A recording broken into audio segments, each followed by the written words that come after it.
Sir, ഞാനേ കുറേ ദിവസമായിട്ട് എന്നെ അലട്ടുന്നൊരു പ്രശ്നമാണ് ഈ കാഫിർ വിവാദം. കാഫിറിൽ വിവാദം എന്തിനാണ്? കാഫിർ ഇസ്ലാമിലെ ഒരു വാക്കാണ്, മുസ്ലിം എന്നർത്ഥം. പിന്നെ കാഫിർ നരകത്തിൽ പോകും, കാഫിറിനെ കാണുന്നിടത്ത് വെച്ച് വധിക്കാൻ ഒരുപാടൊക്കെ ഗ്രന്ഥത്തിൽ പലതുമൊക്കെ എഴുതി വയ്ക്കുമല്ലോ. അവിടെയൊക്കെ ഈ കാഫിർ എന്നുള്ളത് ഉപയോഗിച്ചിട്ടുണ്ട്. ആ ഉപയോഗം തെരഞ്ഞെടുപ്പിൻ്റെ സമയത്ത് ഒരാൾ മറ്റേയാൾക്കെതിരെ ഉപയോഗിക്കുന്നു. ഷാഫി പറമ്പിൽ ശൈലജ ടീച്ചർക്കെതിരെ ഉപയോഗിച്ചു എന്നാണ് അന്ന് നടന്ന ബഹളം. ഷാഫി തിരിച്ചടിച്ചു, അല്ലാതെ ശൈലജ ടീച്ചറിൻ്റെ ആൾക്കാർ തന്നെ ഉണ്ടാക്കി സഹതാപം കിട്ടാനായിട്ട് ചെയ്തതാണെന്നൊക്കെ പറഞ്ഞു. ഞാൻ നോക്കുമ്പോൾ എന്തുമായിക്കോട്ടെ, ആര് ചെയ്തതുമായിക്കോട്ടെ, തെരഞ്ഞെടുപ്പിൽ ഇത്തരം കാര്യങ്ങളൊക്കെ, ഇത്തരം ആയുധങ്ങളൊക്കെ ഉപയോഗിക്കാറുണ്ട്. ഞാൻ സാറിനെ തോൽപ്പിക്കാനായിട്ട് ആയുധം ഉപയോഗിക്കുന്നു, സാർ അത് വെച്ച് തിരിച്ച് അടിക്കുന്നു, എന്നെ അടിച്ചു എന്ന് പറഞ്ഞ് ഞാൻ സഹതാപം കിട്ടാനായിട്ട് ഞാൻ കരയുന്നു. ഇതൊക്കെ തെരഞ്ഞെടുപ്പ് കഴിഞ്ഞു, എല്ലാം കഴിഞ്ഞു. ഇനിയിപ്പോൾ എന്താ വിവാദം? ഇപ്പോൾ അത് കാഫിർ എന്നുള്ള സ്ക്രീൻഷോട്ട് ഇറക്കിയത് ആര്, അത് ഷെയർ ചെയ്തത് ആര്, ഏത് വാട്സാപ്പ് ഗ്രൂപ്പിൽ ആരാദ്യം പോസ്റ്റ്, ഇതൊക്കെ അറിഞ്ഞിട്ട് എന്ത് ചെയ്യാൻ പോവുക? തൂക്കിക്കൊല്ലാൻ പോകുന്നു. ഇത് കേസായിട്ടൊരു കോടതിയുടെ മുമ്പിൽ പോയി എന്ന് വെച്ചോ, ഒരു കേസും ഇല്ല ഇതിൽ. ഒരാൾ വേറൊരാളിനെ കാഫിർ എന്ന് വിളിച്ചു കഴിഞ്ഞാൽ ഈ നാട്ടിൽ അതൊരു ക്രൈമും അല്ല, അതിനൊരു പണിഷ്മെൻറ്റും ഇല്ല, ശിക്ഷയില്ല, ഒന്നുമില്ല. മജിസ്ട്രേറ്റ് പോയി എൻ്റെ സമയം മെനക്കെടുത്താതെ ഇറങ്ങി കൊണ്ടുപോടെ ഇതെല്ലാം എന്ന് പറഞ്ഞിട്ട് മജിസ്ട്രേറ്റ് പറഞ്ഞു വിടും. കാരണം കാഫിർ അത്ര ഒരു ചീത്ത വാക്കൊന്നുമല്ല. ഇനി ഒരു ചീത്ത വാക്ക്, ഒരു തെറി തന്നെ പറഞ്ഞു എന്ന് വെച്ചോ, കോടതി പോയി കഴിയുമ്പോൾ അതൊരു മൈനർ മിസ്ഷിപ്പ് ഏറിയാൽ കോടതി പിരിയുന്നവരെ അവിടെ നിൽക്കുക, വൈകുന്നേരം പോയാൽ മതി. ഇത് കവിഞ്ഞുള്ള ശിക്ഷയൊന്നും ഇതിനില്ല.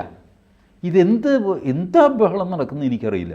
കേരളത്തിലെ പ്രധാനപ്പെട്ട 2 പാർട്ടികൾ ഭയങ്കരമായിട്ട് ഇന്ന് VD സതീശൻ എന്താ അവരെ കാഫിർ സ്ക്രീൻഷോട്ട് ഇറക്കിയവരെ തൂക്കിക്കൊല്ലണമെന്നോ അങ്ങനെയൊക്കെ ആവശ്യപ്പെട്ടിട്ടുണ്ട്. അല്ല, എനിക്ക് ഇതിനകത്ത് തോന്നുന്ന ഒരു കാര്യം, കാഫിർ എന്ന് പറഞ്ഞാൽ സാമാന്യമായിട്ട് അമുസ്ലിം എന്നുള്ള അർത്ഥമാണല്ലോ ഉള്ളത്, അത്രയേ ഉള്ളൂ. അതിൽ കൂടുതൽ അതിൻ്റെ അർത്ഥം അതിന് കൽപ്പിക്കേണ്ട കാര്യമില്ല. പക്ഷേ എന്തുകൊണ്ടാണ് തെരഞ്ഞെടുപ്പ് കാലത്തും തെരഞ്ഞെടുപ്പിന് ശേഷവും പിന്നെ ഇപ്പോഴും രാഷ്ട്രീയ പാർട്ടികൾ, അത് പ്രത്യേകിച്ച് ഇടതുപക്ഷവും അതേപോലെ തന്നെ UDFും വളരെ ശക്തമായിട്ട് ഉയർത്തുകയും നമ്മുടെ എല്ലാ ടെലിവിഷനിലേക്ക് എല്ലാ ദിവസവും വൈകുന്നേരം അതൊരു ചർച്ചയായിട്ട് മാറിത്തീരുകയൊക്കെ ചെയ്യുന്നത്? എന്താണ് നമ്മളുടെ ഒരു മനോനില, അല്ലെങ്കിൽ നമുക്ക് ഇത്തരത്തിലുള്ള വിഷയങ്ങളോടുള്ള നമ്മളുടെ ഒരു ദാർശനികമായ കാഴ്ചപ്പാടുണ്ടല്ലോ. ഇത്തരം വിഷയങ്ങളെന്ന് പറയുന്നത് അങ്ങനെയും കൂടി കണക്കാക്കേണ്ടതാണ്. വെറുതെ രാഷ്ട്രീയ പാർട്ടികൾക്ക് അങ്ങോട്ടും ഇങ്ങോട്ടും തല്ലാനുള്ള വാക്കായിട്ട് ഈ വാക്കിനെ വിട്ടുകൊടുക്കേണ്ട കാര്യമില്ല എന്നാണ് എനിക്ക് തോന്നുന്നത്. അപ്പോൾ എന്തുകൊണ്ടാണ് നമ്മളുടെ സമൂഹം അങ്ങനെ ചിന്തിക്കുന്നത്, എന്തുകൊണ്ടാണ് നമ്മളുടെ സമൂഹത്തിന് അത്തരത്തിലുള്ള മനോനില വന്നേറുന്നത് എന്ന് പരിശോധിക്കുന്നത് ഈ അവസരത്തിൽ നല്ലതാണ് എന്നാണ് എനിക്ക് തോന്നുന്നത്. എന്താണ് സാറിൻ്റെ അഭിപ്രായക്കാരൻ? അല്ല, അത് ചർച്ചയാണ്. അതാണ് എൻ്റെ സംശയം. ഇത് ഇത്ര വലിയ ഇഷ്യൂ ആകാൻ കാര്യമെന്താ? ഈ സമൂഹത്തിന് ഇഷ്യൂ ആയിട്ട് തോന്നുന്ന കാര്യങ്ങളാണ്, നല്ലത് ചീത്തയായിക്കോട്ടെ, അങ്ങനെ തോന്നുന്ന കാര്യങ്ങളാണ് രാഷ്ട്രീയക്കാർ അവരുടെ ആവശ്യത്തിന് വേണ്ടി ഉപയോഗിക്കുന്നതും. അങ്ങനെ ഒരു വിവാദം ഉണ്ടായിക്കഴിയുമ്പോഴാണ് മാധ്യമങ്ങൾ ചാടി വീണിട്ട് അത് കൊഴുപ്പിച്ച് ചർച്ചയാക്കുകയും ചെയ്യുന്നത്. അപ്പോൾ ഈ കാഫിർ എന്നുള്ള ഒരു പ്രയോഗം ഇത്രയധികം കേരളത്തിന് ഒരു ക്ഷോഭമുണ്ടാക്കേണ്ട കാര്യം എന്താ? ഞാൻ ഖുറാൻ വായിച്ചിട്ടുണ്ട്, അങ്ങനെ തുടർച്ചയായിട്ടിരുന്നല്ല, ഒരാവശ്യത്തിനൊക്കെ റെഫർ ചെയ്യുകയൊക്കെ ചെയ്യുന്നത്. അപ്പോൾ അതിൽ കാഫിറിനെ പറ്റി ബാക്കിയൊക്കെ പറഞ്ഞിട്ടൊക്കെ ഉണ്ട്.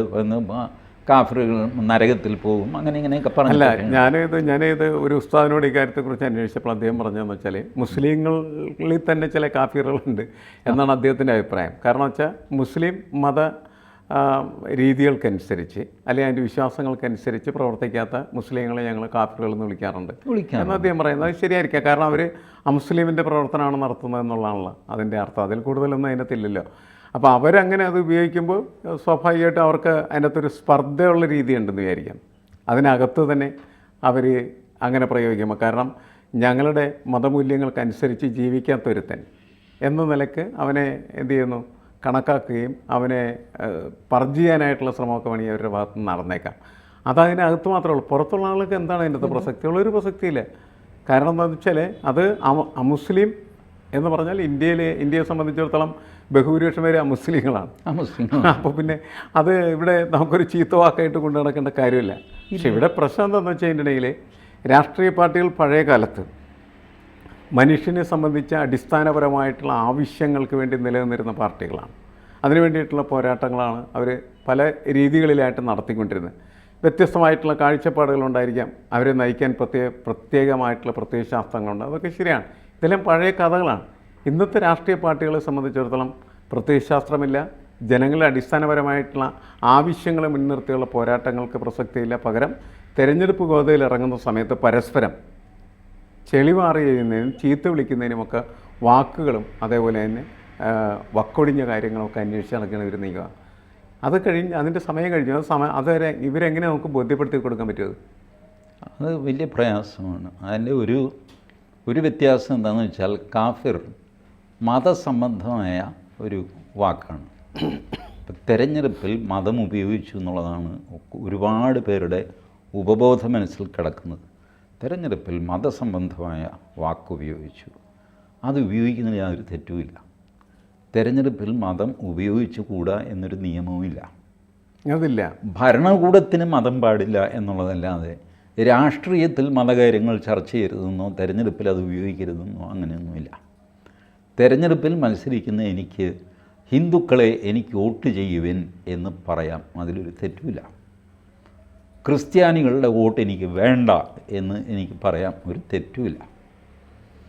സത്യസന്ധനായ മുസ്ലിം ആരെങ്കിലും ഉണ്ടെങ്കിൽ എനിക്ക് വോട്ട് ചെയ്യണം എന്ന് പറയുന്നതിന് തെറ്റില്ല. ഇതൊന്നും തെരഞ്ഞെടുപ്പിൽ വിലക്കുള്ള കാര്യമൊന്നുമല്ല. അല്ല, അത് പക്ഷേ പറയുന്നില്ല, പോലും രഹസ്യമായിട്ട് ഇവരെല്ലാവരും പറയുന്നുണ്ട്, സൂചിപ്പിക്കുന്നൊക്കെയാണ്. ആണ്. സ്ഥാനാർത്ഥി നിർണയം വരുമ്പോൾ ഇവർ മതം നോക്കി, മതവും ജാതിയും നോക്കിയിട്ട് സ്ഥാനാർത്ഥിയെ തീരുമാനിക്കും. അത് ചോദിക്കുമ്പോൾ സാമുദായിക സന്തുലനം കേട്ടിട്ടില്ല ആ വാക്ക്, സാമുദായിക സന്തുലനം. ഇതിന് മുമ്പ് ബാലൻസ് ചെയ്ത് ഇങ്ങനെ സൂചന. അതെ, അതായത് ഒരു നായരെ നിർത്തുക, ഒരു ഇഴവനെ നിർത്തുക, ഒരു മുസ്ലിമിനെ നിർത്തുക, ഒരു ക്രിസ്ത്യാനി നിർത്തുക എന്നൊക്കെ പറഞ്ഞിട്ടുള്ളൊരു ബാലൻസിങ് ആണ് ഇവർ പറഞ്ഞുകൊണ്ട് വരുന്നത്. കേരളത്തിലെ സാമുദായിക സന്തുലനമായി ഈ 4 പില്ലറിൻ്റെ പുറത്താണ്. വർഷങ്ങളായിട്ട് ഞാൻ ശ്രദ്ധിച്ചിട്ടുണ്ട്.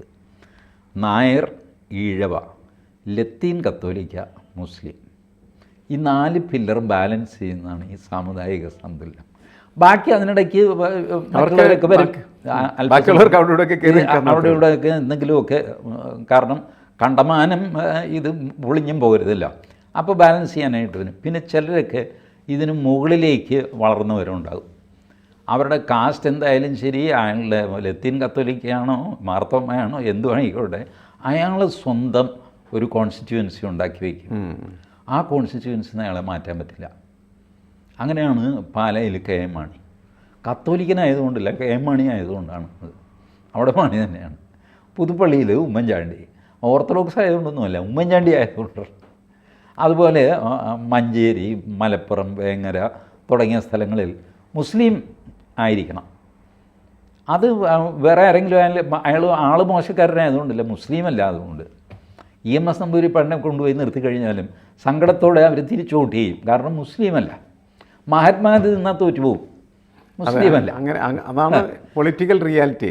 അത് തിരിച്ചറിയേണ്ടത് ഒരു ആവശ്യമാണ്. അല്ല, ഇവരത് മനസ്സിലാക്കുന്നുണ്ട്, കാരണം അവരാരും പോയി നിൽക്കുന്നത്. ചിലരൊക്കെ ഈ ജാതിക്കും മതത്തും അപ്പുറത്ത് ഇൻഫ്ലുവൻസ് ഉള്ള ആൾക്കാരുണ്ട്, അവരെ തൊടുകയില്ല, അവരെ ആ സീറ്റുകളൊക്കെ അവർക്ക് കൊടുക്കും. ബാക്കിയുള്ളത് ഈ 4 പില്ലേഴ്സ് നോക്കിയിട്ടാണ് മിക്കവാറും കേരളത്തിലെ തീരുമാനങ്ങൾ പോകുന്നത്. ലത്തീൻ കത്തോലിക്കർ, ഈഴവർ, നായർ, മുസ്ലിം. അപ്പോൾ ശരിക്കും പറഞ്ഞാൽ ഹിന്ദു, ക്രിസ്ത്യൻ, മുസ്ലിം നമുക്ക് പറയാം. ഹിന്ദുവിലെ 2 പ്രബല വിഭാഗങ്ങളെ എടുക്കുന്നതേ ഉള്ളൂ. ഇതൊക്കെ ചെയ്തുകൊണ്ടിരിക്കുന്ന ആൾക്കാരാണ് കാഫിർ വന്നു കഴിഞ്ഞപ്പോൾ വലിയ എന്തോ ആകാശം ഇടിഞ്ഞു വീണു എന്നുള്ള മട്ടിൽ പെരുമാറുന്നത്. ഞാനങ്ങനെ പറഞ്ഞിട്ടില്ല എന്നൊക്കെ പറയാൻ എന്തൊരു ആവേശമാണ് ആൾക്കാർക്ക്. അല്ല, ഇതിൻ്റെ ഒരു പ്രശ്നം, ഒരു ടെലിവിഷൻ ഡിസ്കഷനിൽ പോലും ഈ കാഫിർ എന്ന് പറയുന്നതായിട്ടുള്ള വിവാദം അപ്രസക്തമാണ് എന്നും നിങ്ങളിങ്ങനെ അതരവ്യായാമം ചെയ്യുന്നതിൽ അർത്ഥമില്ലെന്നും പറയാൻ ആരും ഉണ്ടായില്ലല്ലോ. ഇല്ല, കാഫിർ ഉപയോഗിച്ചോ ഇല്ലെന്ന് ചോദിച്ചിട്ട് ചർച്ച അത് തുടരുന്നതാണ് ഇപ്പോഴും. അതാണ് പ്രശ്നം. നമ്മളൊരിക്കൽ പോലും ഒരു വിഷയത്തെ സത്യസന്ധമായിട്ട് സമീപിക്കാനായിട്ട് കഴിയുന്നവരല്ലാതായി മാറിക്കൊണ്ടിരിക്കുകയാണ് ചെയ്യുന്നത്. നമുക്ക് വളരെ വലിയ പൊളിറ്റിക്കൽ കോൺഷ്യൻസ് ഉണ്ട് എന്ന് പറയപ്പെട്ടിരുന്നൊരു കാലമുണ്ടായിരുന്നു.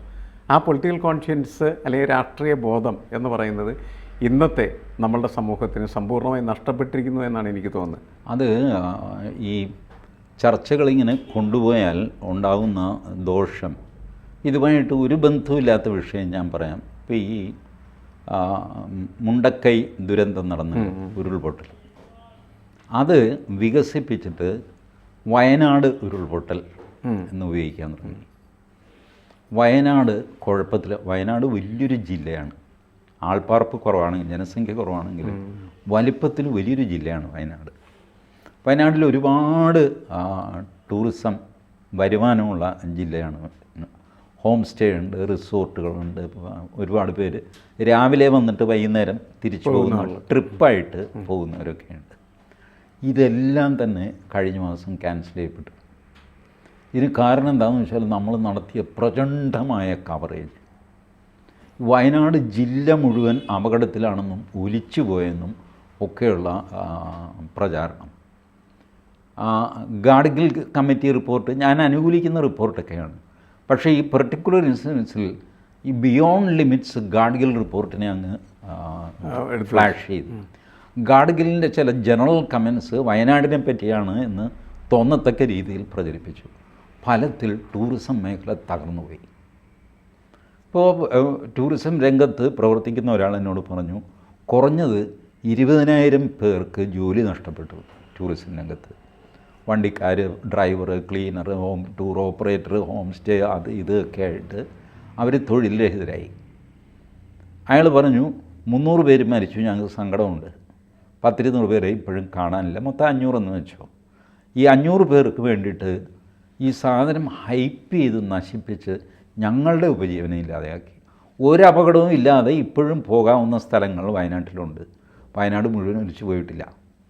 ഒരു ഉരുൾപൊട്ടൽ നടന്നു, ശരിയാണ്, ദയനീയമായി പോയി. ബട്ട് ഞങ്ങളുടെ ഉപജീവനം കളയരുതായിരുന്നു. കാരണം ഇത് കാണുമ്പോൾ ആൾക്കാർ ഭയക്കുകയല്ലേ.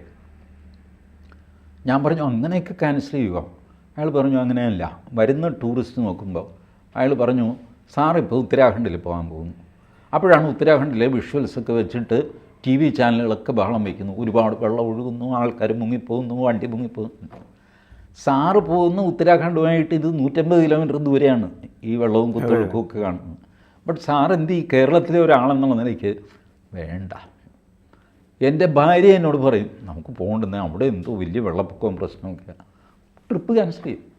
സ്ഥലം ഏതാണെന്ന് നോക്കാതെ ആ ഏരിയ നോക്കി ക്യാൻസൽ. അല്ല, അതുണ്ട്. ഇപ്പോൾ ഈ സുനാമി വന്ന സമയത്ത് ഞാൻ വളരെ വ്യക്തമായിട്ട് വർക്കാണ് കാര്യം. എന്താണെന്ന് വെച്ചാൽ ആളുകൾ മത്സ്യം സമ്പൂർണ്ണമായിട്ട് ഉപേക്ഷിച്ചു.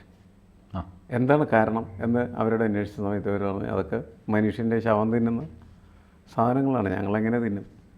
അത് ഒരു ദിവസമല്ല, 1 മാസം 2 മാസം കഴിഞ്ഞിട്ട് തുടരുകയാണ്. ആ മത്സ്യത്തൊഴിലാളികളുടെ ജീവിതം മുഴുവനും കട്ടപ്പോക. കാരണം അവർക്ക് മത്സ്യം പിടിക്കാനോ വിൽപ്പന നടത്താനോ പറ്റാത്ത തരത്തിലെ കാര്യങ്ങളൊക്കെ മാറി. അവസാനം വലിയ സാമൂഹ്യ സദ്യകളൊക്കെ നടത്തി. ആ സദ്യകളിൽ എല്ലാ ആളുകളും ചെന്നിരുന്ന് തിന്ന് അതിൻ്റെ ഒരു മൈൻഡ്, മനുഷ്യൻ്റെ ഒരു മൈൻഡിനെ ഒന്ന് ടേൺ ചെയ്തപ്പോഴാണ് പിന്നീട് തിരിച്ച് അവരെ അതിൻ്റെ അകത്തൊക്കെ കയറുന്നു. അപ്പോഴേക്കും വളരെയധികം മനുഷ്യരുടെ ജീവിതം എന്ന് പറഞ്ഞതിനിടയിൽ ദുരിതത്തിലായി കഴിഞ്ഞിരിക്കും. അത് ഈ കേസിലും സംഭവിച്ചിട്ടുണ്ട്. ആ പെർട്ടിക്കുലർ പൊസിഷൻ മാത്രമാണ് ഫോക്കസ് ചെയ്തിരുന്നെങ്കിൽ ആ അപകടം നമുക്ക് ഒഴിവാക്കാൻ കഴിയുമായിരുന്നു. പക്ഷെ അതിലൊക്കെ ഈ മാധ്യമപ്രവർത്തകരുടെ നമുക്ക് എന്തായാലും പറയാൻ പറ്റുക, അവർ ഒരു വിഷയം മാത്രമല്ല, എല്ലാ വിഷയവും ഇങ്ങനെ എരിവും പുളിയുള്ള സാധനമായിട്ട് പൊരിച്ചെടുത്ത് വിൽക്കുക എന്നുള്ള ഒറ്റ ലക്ഷ്യം മാത്രമേ മുന്നിട്ട് വെക്കുന്നുള്ളൂ.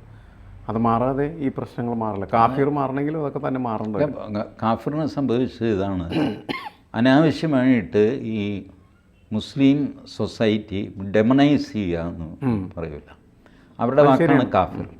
അപ്പോൾ അതെന്തോ മോശം വാക്കാണെന്നോ അത് ഉപയോഗിച്ചുകൂടാത്തതാണെന്നോ അത് ഉപയോഗിച്ച് കഴിഞ്ഞാൽ കുറ്റമാണെന്നൊക്കെ പറഞ്ഞു. ഇപ്പോൾ എല്ലാവരും അന്വേഷിച്ച് എന്ത് ഈ കാഫിർ, after all what is this? Google നോക്കുന്നു, വിക്കിപീഡിയ നോക്കുന്നു, ഖുറാൻ എടുത്ത് നോക്കുന്നു. ചുരുക്കി പറഞ്ഞ് അനാവശ്യമായിട്ട് മുസ്ലിം സമുദായം പ്രതിരോധത്തിലാകുന്നു.